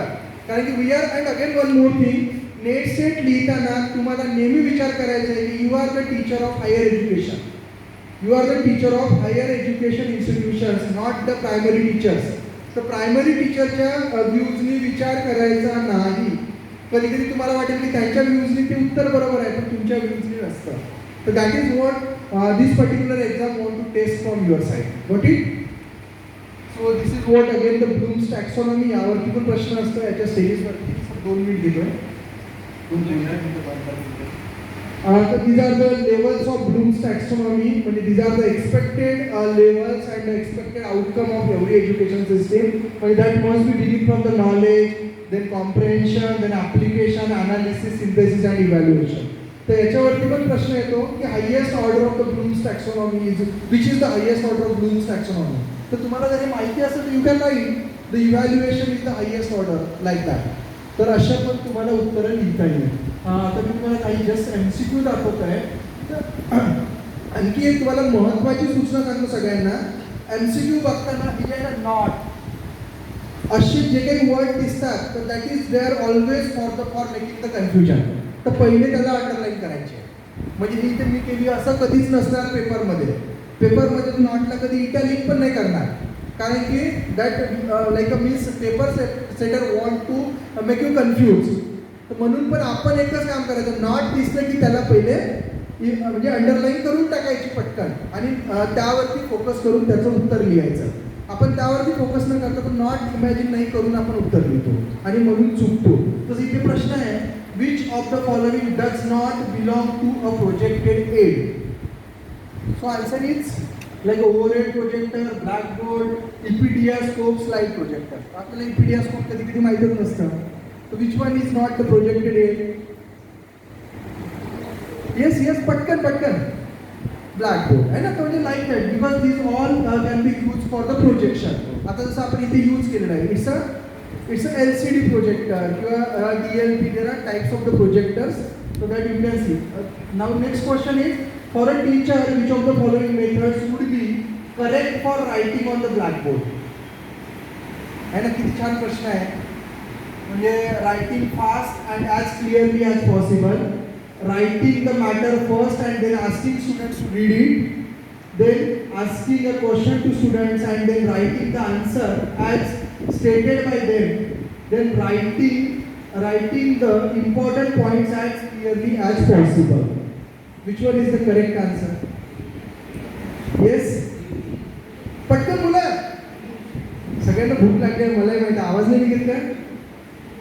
ए वाले किती आहे? बी, सी वाले पटापट आले. असं करा ना, म्हणजे मला तर माहीत पडेल. D, okay, very good. पण एवढेच दिसत आहे 5, 6, 10, म्हणजे बाकीच्यांना काहीच करायचं नाही आहे ना. म्हणजे बाकीच्यांना सगळे आन्सर आहे. तो you can see out of this एक इमॅजिनेशन असायला पाहिजे. म्हणजे मी काय करतो हा विचार नाही करायचा आहे. मी तुम्हाला सांगितलं आयडियली काय करायला पाहिजे ते पाहिजे. तर आयडियली ब्लॅकबोर्ड रायटिंगमध्ये काय केलं जातं की ब्लॅकबोर्डचे 3 पार्ट केले जातात. आणि पहिल्या पार्टमध्ये मला काय शिकवायचं आहे, that content must be there. आणि जो दुसरा पार्ट आहे त्याला 1 by 1 एक्सप्लेन केलं जातं आणि तिसऱ्या पार्टला पुन्हा कंटिन्यू केलं जातं.